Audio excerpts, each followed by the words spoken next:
towards her, or else she chewed them.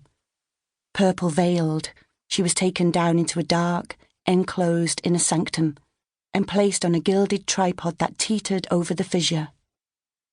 I wonder if her heart was panting. I wonder if she was afraid. The room was low and dim. She trembled as fumes rose from the decomposing dragon.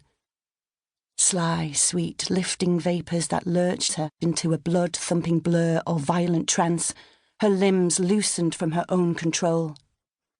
She jangled above the pit, enlarging.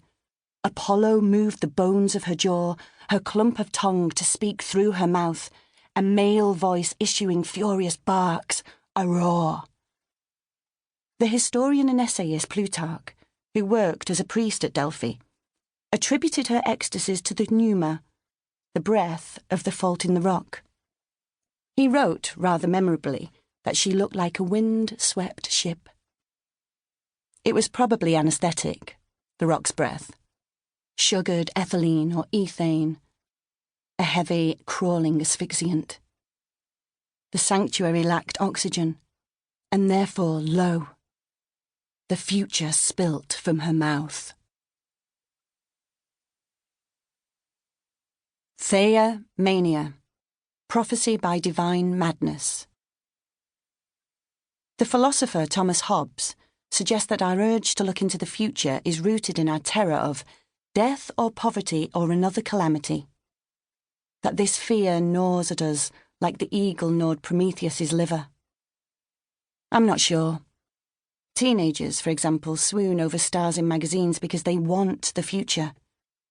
When we are young, we visit the palmist to hear of tall, dark men and dazzling success, to imagine ourselves as adults finding love, adventure, vocation. Predictions are a form of daydreaming, of dragging the future a little closer. They were for me, at least. I kept a dream journal with a dream dictionary next to it, bought tarot cards, even tried to cast a few spells, as if the future could be summoned.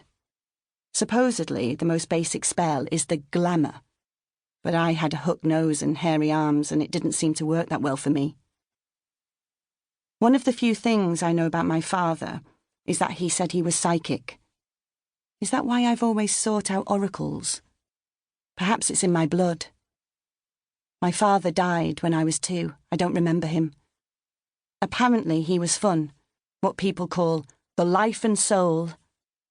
His party trick was reading palms, and when he read my mother's, he said, "You're going to marry me." He drank himself to death on purpose. He said he didn't want to stop. He knew he was going to die, must have felt it in his insides, but he chose to keep on drinking as though it was his destiny, as though he couldn't cheat the gods. A kind of self-fulfilling prophecy, I suppose, like that of the Italian astrologer Girolamo Cardano, who committed suicide to prove his prediction he would die at the age of 76 correct. Clairvoyance can be divided into roughly 3 classes. Retrocognition, the ability to see past events.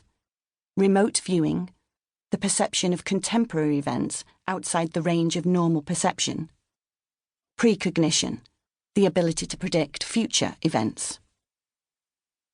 When Croesus, king of Lydia, sent emissaries to 7 oracles to ask each on the same day what the king was doing at that very moment, the Delphic Pythia famously declared, "I count the grains of sand on the beach, then measure the sea. I understand the dumb, so hear the voiceless."